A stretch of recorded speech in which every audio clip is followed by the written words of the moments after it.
How are scarce medical resources allocated ethically during a crisis? Imagine a hospital during a pandemic where the number of patients needing ventilators far exceeds the available units. How do healthcare workers decide who gets the life-saving equipment and who waits?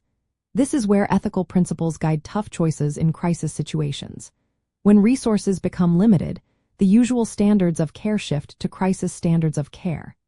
These are activated when demand surpasses supply so much that normal care can no longer be maintained. During a crisis, care moves through 3 levels. First is conventional care, where resources are plentiful and care is delivered normally. Next is contingency care, where resources are strained but still enough to provide care similar to usual standards.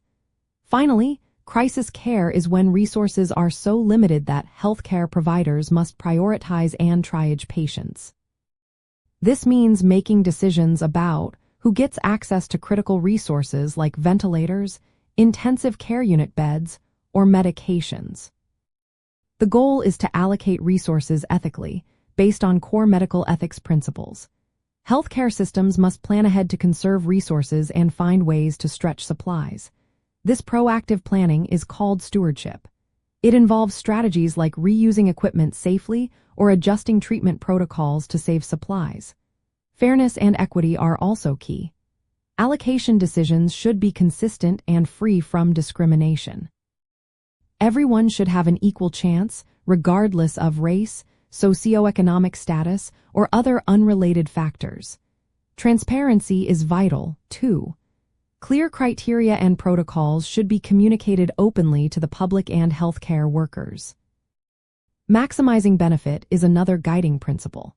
Resources are often directed toward patients most likely to survive or have the most life years ahead. This utilitarian approach aims to save the greatest number of lives while still respecting individual needs. Even in a crisis, individual assessments matter. Healthcare providers consider each patient's condition, prognosis, and wishes as much as possible. Triage protocols are established in advance and are applied consistently. These protocols often include criteria like age, severity of illness, and likelihood of recovery. Decisions are made by designated triage officers or committees, not just bedside clinicians, to reduce bias and moral distress. These committees follow ethical frameworks and legal protections provided by regional or state authorities. In practice, when hospital capacity reaches about 80 to 90%, crisis standards are activated. This means that decisions about who receives critical resources are based on predetermined, ethically sound guidelines. These guidelines help ensure fairness and consistency, even under pressure.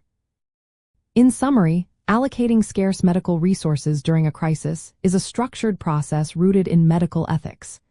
It involves careful planning, transparent rules, and ongoing communication. The aim is to balance individual care with the needs of the larger community, making difficult choices in a way that is fair, just, and ethically sound.